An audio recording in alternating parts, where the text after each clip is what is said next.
We like good manners here in Yorkshire. Saying thanks costs naught, especially when someone's done something nice for you. But I have to admit, I've been a little lax recently because loads of people have been commenting on my YouTube videos and well, I've been busy making loads of cushy automations and sadly I've not been on top of all you lovely folk from all over the world who've taken the time to leave me a message. Even worse, some people have been asking questions about the automations, others have been asking how they can buy them, and some have been asking how they can hire me, and I flipping missed it. So I put my thinking cap on and came up with an automation that pulls all my comments from YouTube, classifies them by sentiment, and then drops a reply in a nice Yorkshire dialect back on the channel. And it's all done on autopilot. If you think that'd be useful, you can follow along and I'll show you how I built it, and you can build it too. Champion! So in this video, I'm going to be using make.com, Airtable, and I'll be showing you how to access Google's API so you can pull all the comments and make the replies too. We'll also be using OpenAI's API, and just for good measure, I'll be pinging comments that need a bit more attention directly into my Slack. Right, no more dawdling about, let's get on with it. So the first thing that you're going to want to do is to log in to the Google Cloud console, which you can find at console.cloud.google.com. And once you're in there, you'll be presented with this lovely screen here. So what we're going to do, first of all, is we're going to go to APIs and services. I'm going to start a completely new connection here. So you do that, go up here to this little button here. Here's some of the resources that I've already got, but I'm going to create a new project. I'm going to give this one a name, and we're going to call it the Amazing YouTube Automator. Okay, now I've got it in my organization, but if you don't have an organization that you're part of, you can just leave this bit blank and just click create. Great, and that's done. Okay, next thing, you're now going to make sure that you click into the project that you've just created. So go up here to the top left again and just select the project that you want. So what we're going to do next is we're going to go to the API library. So just click on library in the left hand side and we're going to be searching for YouTube. And the one that you want is the YouTube Data API v3. Once you're there, just click enable. So next we're going to go to OAuth consent screen and set it to external. Click create and give our app a name. We're going to call this the Amazing YouTube Automator app. You need to put your email addresses in here, so let's just do that. I shall just use my normal email addresses. I'm not going to bother with logos and things like that. If you're not letting other people use it, you don't need to fill this bit in here, but you do need to add your authorized domains. These are the domains that we're using the application in. I'm going to add make.com and I'm going to add Make's former name integromat.com as well. So we shall just add those domains onto there. And then you need to put your developer contact information in here as well. And once you've done that, just click save and continue. So next you're going to need to add some scopes. So on this page, just click add or remove scopes. So let's just put YouTube into there. And what we're looking for is the YouTube Data API v3. We want the read-only scope and we want the force SSL scope. Okay, this is the really important one here, this force SSL scope. So once you've done that, you can just simply click update and they will appear in your sensitive scopes here. Once you've done that, just click save and continue. Now you need to add test users. So once you publish this app, you'll go through a verification stage where you have to verify that this app is usable by other people and all the security features and all the rest of it. But while you're testing, you can just add in the email addresses that are associated with the accounts that you want to use. So we're going to do that now. I'm going to add my emails in here. These are the ones that are associated with my YouTube accounts. I'll just add those and then save and continue. The next thing that we're going to do is go into credentials. So what we're going to need to do here is now create client ID credentials for OAuth 2. So first of all, click create credentials and choose OAuth client ID. Next, you need to choose the application type. This is going to be a web application. We can name the application. Let's just call this Amazing YouTube Replying App. Then we're going to need to add a few redirect URIs into here. So the first one I'm going to add is this one here, integromat.com/oauth/cb/app.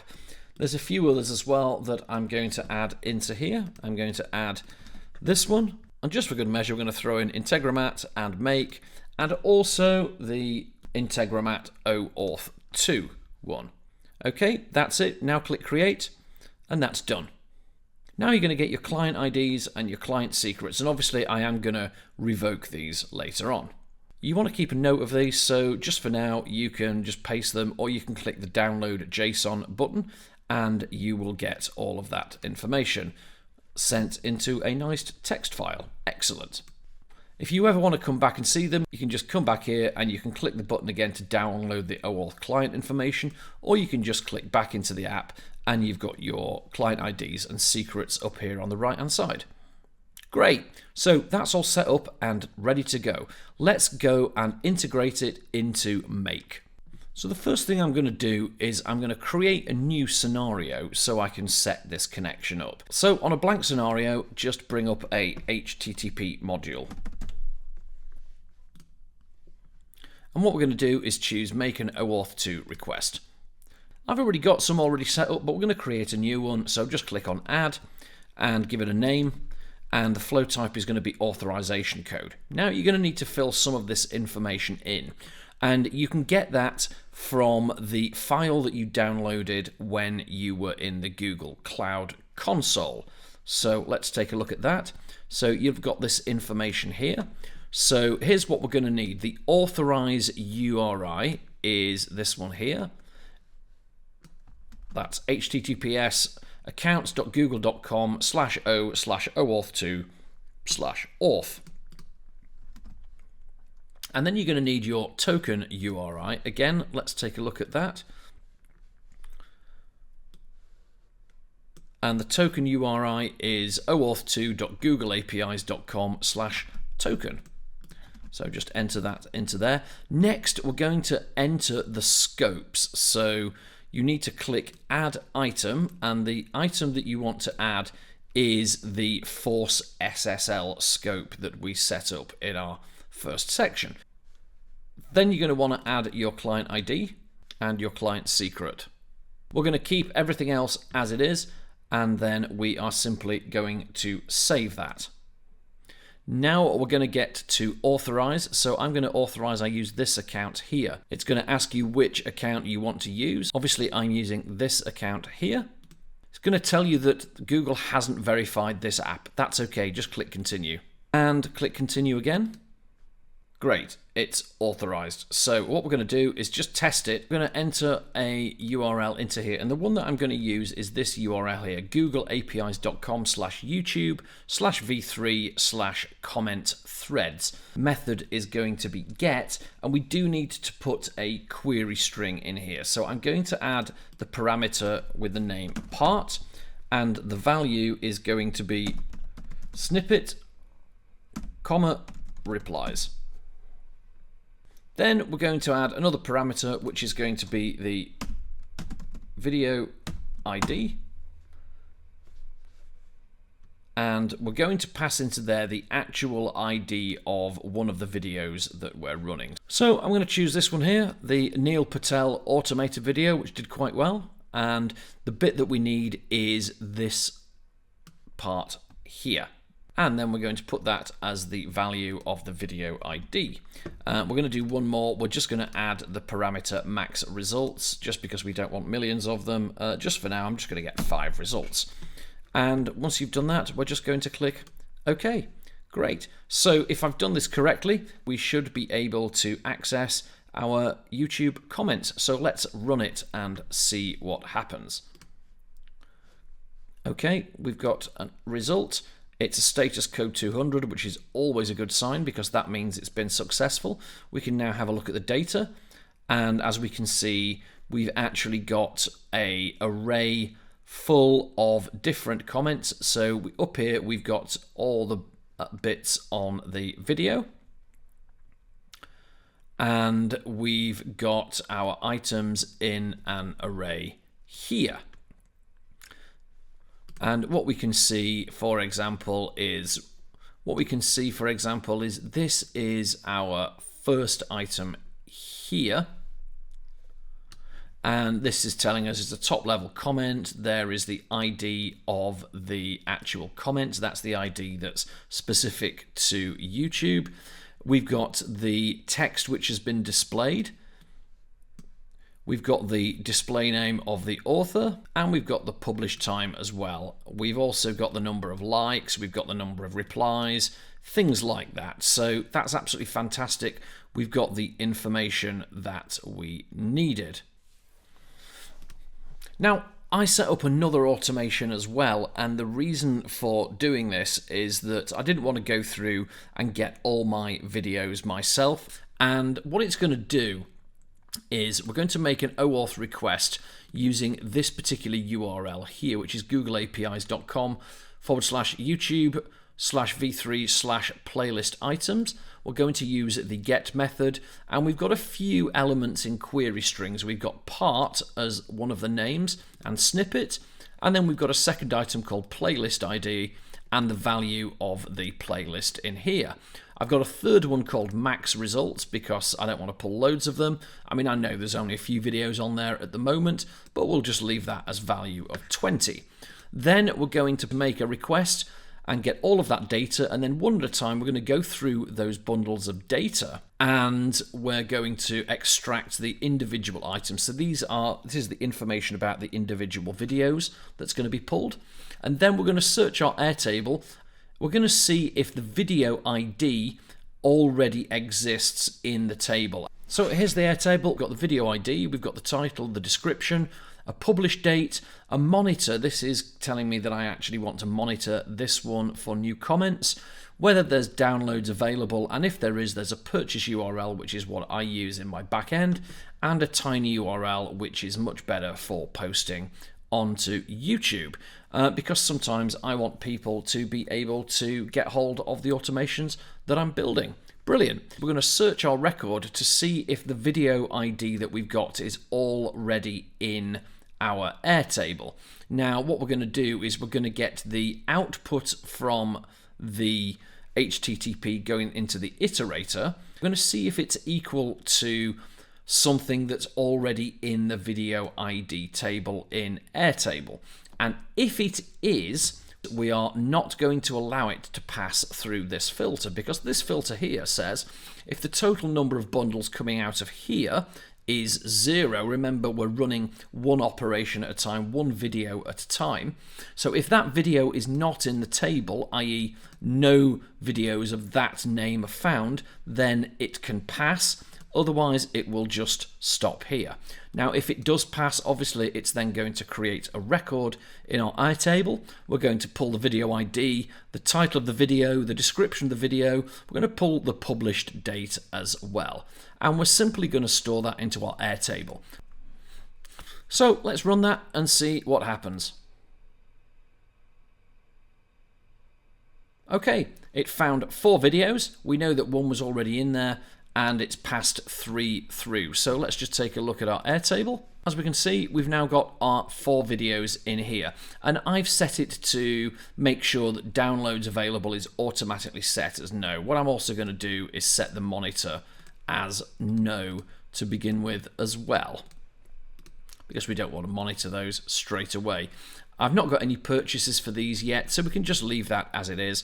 Now we're going to move on to our comments. So there's a completely separate automation for that, and this one's a bit of a beast. But before we get into that, let's just have a look at the way that the comments table is structured. So this table, we have a comment ID, a user handle, that's the username that we're going to pull, the text of the comment, we're going to pull the type of comment, and what we're looking for here is whether the comment is a top level comment, i.e. somebody's just made a reply on the video, whether there's a reply to that comment made by someone else, whether I've already made a manual reply to that comment, because I have done 1 or 2, it has to be said, and whether it's a top-level comment that I've made. And it's going to be able to decide that based on the information that comes back from YouTube. We're going to get the video ID and we're going to store it. This is a lookup table.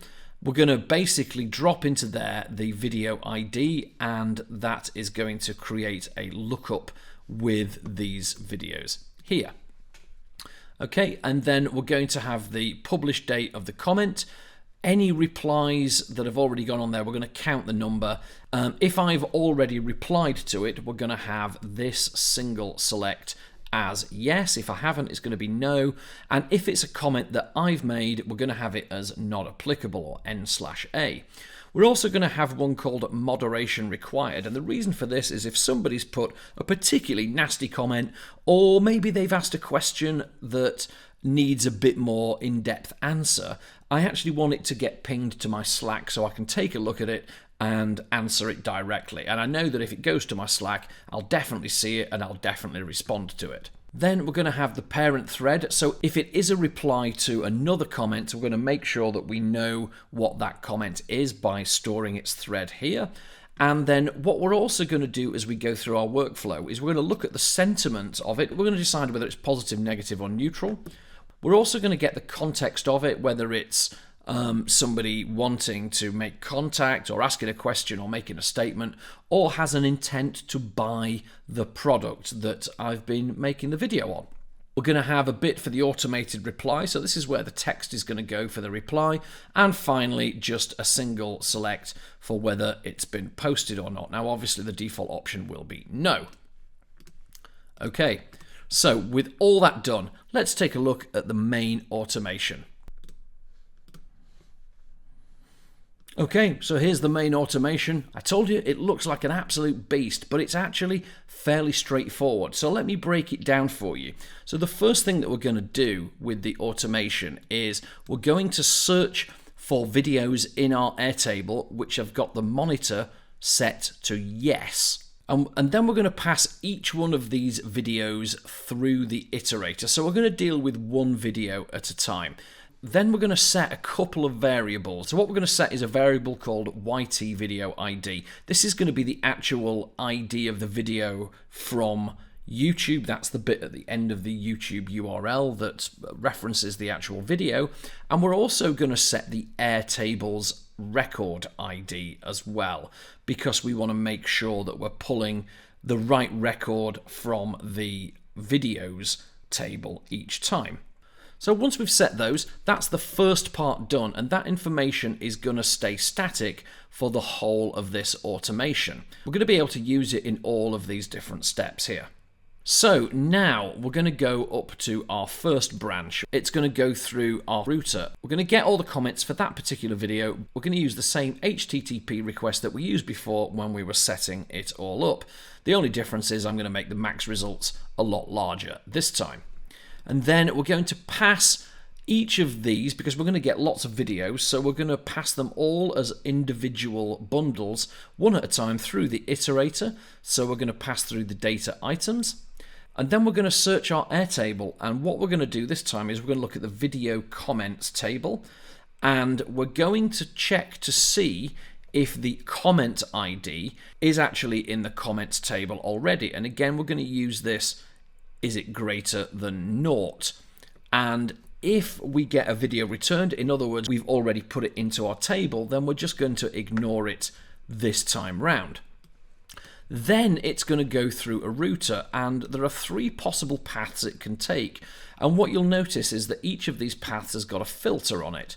So it's only going to go down one of these paths. Now, this first path here at the top, that's going to pass the comment through if the total number of bundles coming out of here equals 0, i.e. it's not already in the table, and the author display name is not me and my channel. And the reason for that is I just want to pull comments that other people other than me have made up this particular branch. So if it meets both of those, then it's going to pass up this branch here, where it will simply create a new record. And here's what we're going to drop in. We're going to drop the comments ID from YouTube. We're going to put the display name of the author. We're going to put the text of the comment in there, and we're going to make it a top level comment. We know that that's been made by someone else. We're also now going to put the Airtable record ID, which we got from this variable here. If you remember, we're going to plop that into there as well, because it's going to set our lookup with our video table. We're going to put the comment publish date, and we're also going to store the reply count there as well. So once we've created our record, then what we're going to do is we're going to take a look and see if it already has any replies on it.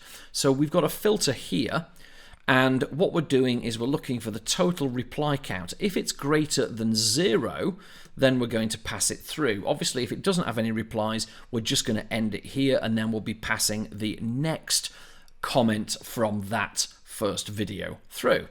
But if it does have replies, we're going to pass those through an iterator. So we're going to choose replies comments and the array of comments.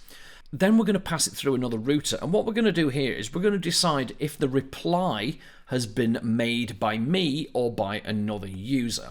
So if the reply has not been made by me, that's my handle there.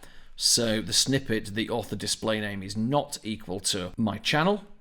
Then it's going to pass through this branch, and we're going to create yet another record of the actual reply as well. And we're going to store that reply in the database.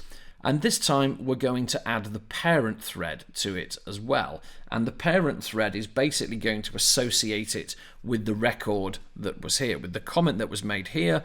And so for the reply to that comment, we're going to just drop its ID in here. So this is going to allow us to keep track in our database of who's replied to what.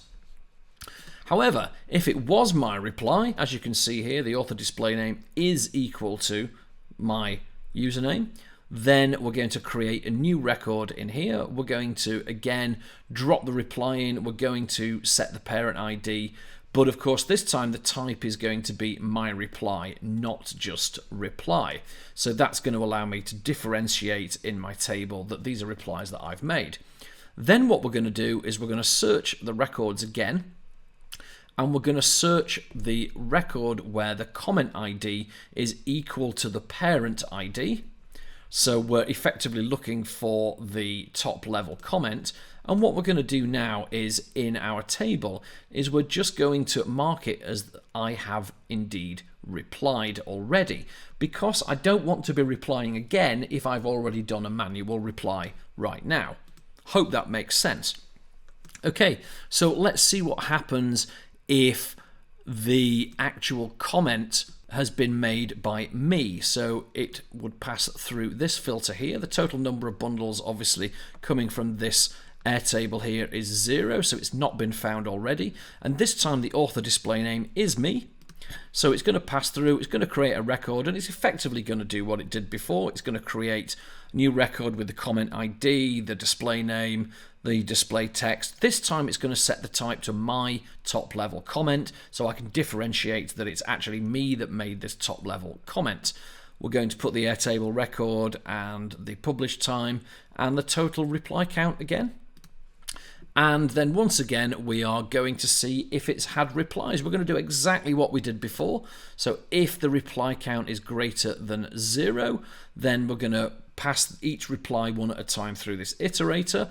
If it's been made by a user, we've effectively just cloning what we got up here. So I've literally just cloned that part and dropped it here. So we now know that the Airtable is going to save that reply as a normal user reply, and it's got the published date and the text and the handle and the parent thread. So if it was a reply by user, we can see it's just a clone of what we had before. It's going to have the ID, the display name, the text of the comments, the Airtable record ID, the published date, and the parent thread. Just so you know here, we're going to pass the Airtable record ID because what we don't want to do is pass in the actual YouTube videos ID here, because this is a lookup table. We actually have to pass the exact record from in our YouTube videos table. That's the table of 4, which just lists the actual video names.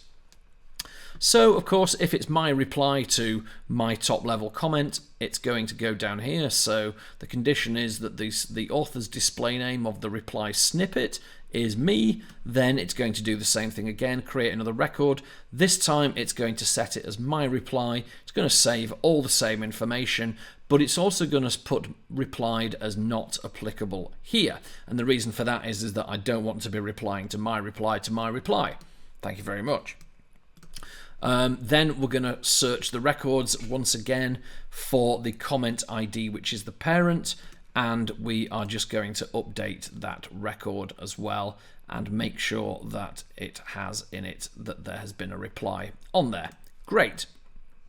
Now, the third scenario is that there is a comment existing already. So if there is an existing comment, we're going to see if there's any more replies that have been made since we last ran this scenario. Now, what we're going to do here is we're going to take the total reply count that we've got from YouTube and we're going to compare it with the reply count that we saved in our Airtable. If you remember, we did that before. Now, if the reply count from YouTube is greater than what we've already got listed, then we're going to pass it through this next step. If it doesn't, then we're not going to do anything else.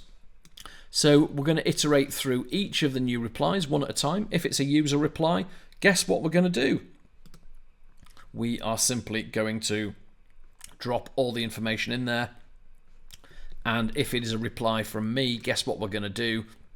We're going to drop all the information in there and set it to my reply. So effectively, these parts here are kind of clones of the higher parts here. So we only really need to do these once and then it just becomes dead easy. We can just clone them and drag and drop them down.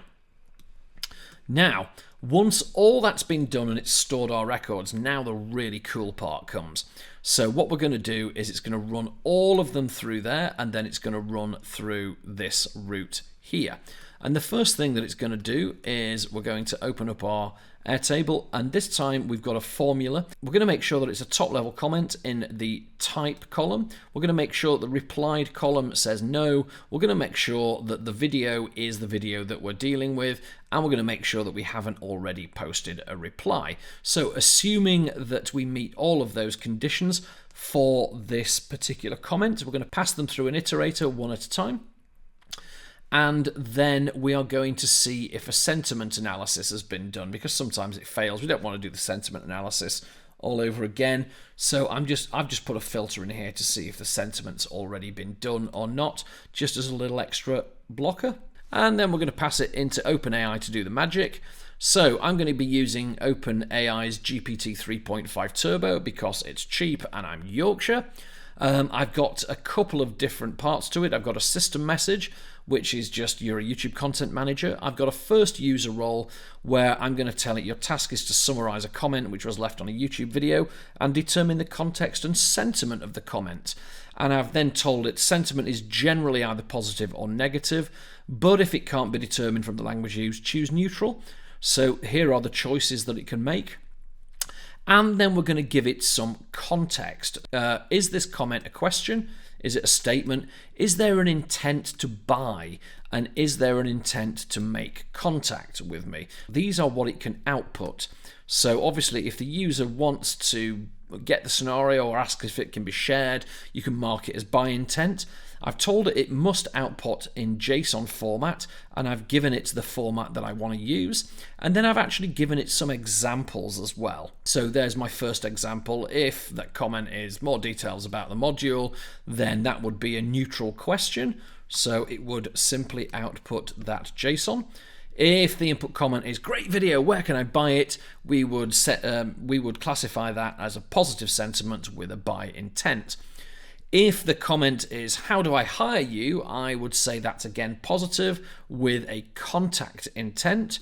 And if the comment is can you build me a custom version of this, we would then set the output as positive with a buy intent. I've told it not to begin with quote mark JSON because it often does that and that's really annoying. And once again, just finally put only output the JSON as specified and no other text whatsoever. And then finally, I'm going to pass in a third message, which is another user role with the comment. I'm going to give it 400 tokens to work with, which is absolutely loads more than enough. And then we're going to output whatever comes from here as JSON. And we've got a particular JSON data structure here where all we're doing is we're making sure that the context is there and the sentiment is there. So as long as they're there, it can then pass those into JSON, which is much easier to deal with.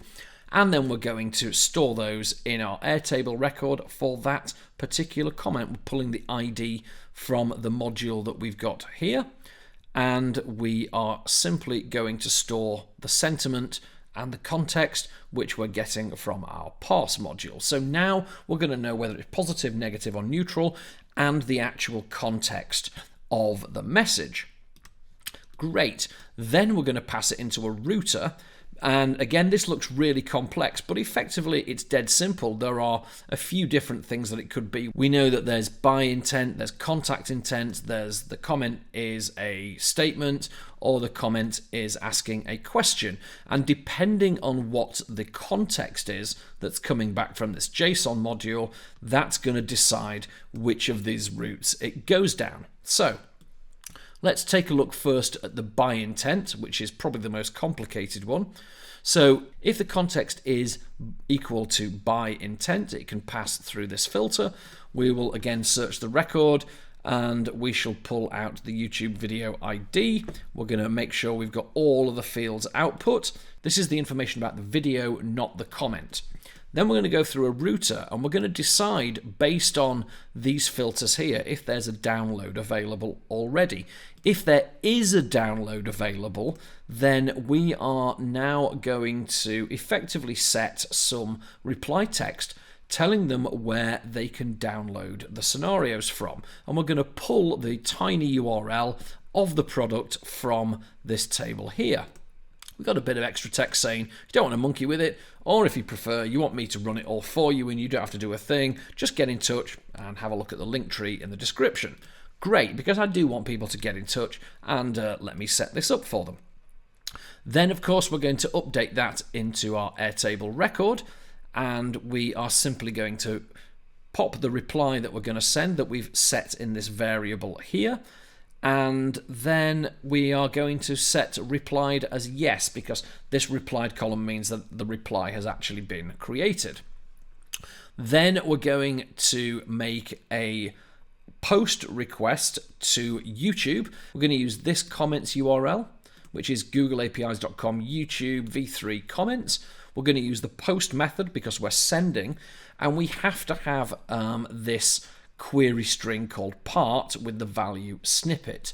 And then what we're going to do is we're going to send it some JSON. So select your body type as raw and make sure that your content type is JSON. And this is where we're effectively passing our snippet into. And the snippet that we're going to pass is written in JSON. They're going to have the parent ID, which is obviously the ID of the actual comment that we're replying to, and the text that we're replying, which of course we've now set in our variable here. And then once we've done that, we're finally going to update our Airtable, and all we're going to do is we're going to say we've posted the reply. That's it. So that's what happens if there is by intent and the product is available. If the product isn't available, we're just going to set a little bit of different text. Just going to say, sorry, it's not available yet, but you can get in touch with us, and here's our link tree.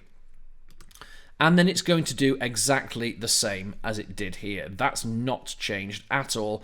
It's going to obviously update the record. We're going to save the automated reply, and we're going to set the reply to as yes. And then we're going to post that again to YouTube. So that's exactly the same. You don't need to see that again. We'll finally update the record as it's all done and dusted as yes. Now, if it's a contact intent, again, we're going to do something very similar. The only difference here is that we're setting slightly different reply text. Everything else after here is exactly the same as up here. Now, if it's a statement, we're going to do something a bit different here. So obviously, if the context is statement, we're going to again search our records, but now we're going to add a router because there's a couple of different types of statements. If the sentiment of the comment that was made was either positive or neutral, then we're going to get OpenAI to generate us a nice cheeky Yorkshire reply to their comment. So once again, we're going to do a chat completion. We are going to use the GPT 3.5 model. And again, we're telling it it's a YouTube content manager. And this time the user message is just simply going to be this: provide a personal reply left in a jovial and concise manner in the style of someone who speaks broad Yorkshire. Again, we're not going to output any text. I've told it do not start with reply : because sometimes it was doing that when I was testing it and I don't want it to do that. And then finally, I'm going to pass another user role with the viewer comment text in there that we pull from our earlier table. Great. Once we've done that, we will, of course, then be simply updating our video comments record with posted the reply is now yes. Of course, if the sentiment is a little bit more negative, I don't want to actually post a reply on it this time. So if the sentiment is negative, I actually want it to ping it to my Slack. I'm using my automated content manager connection that I set up in another video, and I'm just telling myself someone made a statement that seemed very negative. Here are the details. I'm going to pass the user's name, the date, the video title, and the actual comment that they made, and then I can decide whether I want to do something with it or not. And then, of course, we're going to update our Airtable record, and this time what we're going to do is we're going to set the replied to moderation required. We're not going to set the posted reply because we haven't posted a reply at this time. And finally, we're going to go into our question branch. So if the comment that was put on the video looked like it was a question, so the context is equal to question, then again we're going to open up our video record and search all of that and output all the fields as per usual. Then we are going to go to OpenAI and we're going to see if it can actually answer the question for them. Now, we've asked it to pay particular attention to the context of the reply and attempt to answer the question directly or pose a qualifying statement. Now, if it's unable to answer the question, it's going to output some very specific text. Now, originally I was going to get it to actually post that, but then I decided, no, maybe we should just ping that to our Slack. But I'm going to leave it there for now because I've got these filters set up here. So after that, it's going to decide whether it's answered the question or not. And if it has, obviously it's going to go down this branch here. So if the choices does not contain some of this text, then it goes down that branch. It sets the reply text that it's got from here, updates the record, sends the reply to the comment and updates the record. But if it does have some of that text in there, and I could obviously make that a lot shorter now, then simply we're going to send some information to Slack again, and I can take a look at that question and maybe manually answer it. And of course then we're going to update our Airtable record, and I've asked it to update, just making sure that it's set to moderation required. So I've dropped the automated reply into there. And that's basically everything. So it seems like an absolutely gigantic automation, but it really isn't. Should we see it working? I think we should. So we've pulled our YouTube videos. As you can see, I've already done the comments on this one. As you can see, I had a filter on here. So let's just get rid of that filter. You can see the comments that I'd already made on this one here. So as you can see, there's a couple of automated replies. It did some great Yorkshire there. Fantastic. But what we're going to be doing now, let's just hide all of those comments again. Okay. So that's it all hidden. So that's the video that I've actually done hidden. So let's now pull that over to here. And you'll actually see these start to populate out as I run this. Let's just pull it from one video to start with. So remember, we're looking for the videos where the monitor is set to yes. So I shall just choose this video here. Let's not monitor this one because we've already done it. So let's just monitor this video here. This is going to be the Automated AI Content Manager. And let's run it. And off it goes. Let's take a look at the video comments as they start to come in. Here they go. Here's all the comments.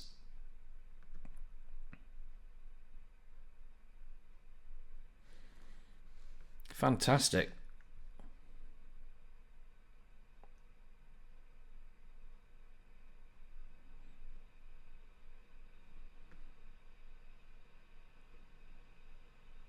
So once it's pulled all of those comments from that one video, and it's still going, there's loads of comments. Just goes to show how much time I have. So look, we can see from our Slack, someone posted a question. It's not sure quite how to answer it, but it's now going through and putting our comments on. If you were one of these people that put a comment and you were waiting for an answer from me, by now you should have got one, which is fantastic. That's how I built an automated YouTube video comment reply bot. Hopefully you followed along and you can build it yourself. If you want to get these scenarios, you can buy them from my shop and the link will be in the description of this video. If you'd like me to set something like this up for you and for your business, please do use the link tree to get in touch, and I'll be very, very happy to talk to you and find out how we can automate your entire business in crazy ways. Anyway, hope you've enjoyed this video. Thanks for watching once again, and ta-ra for now.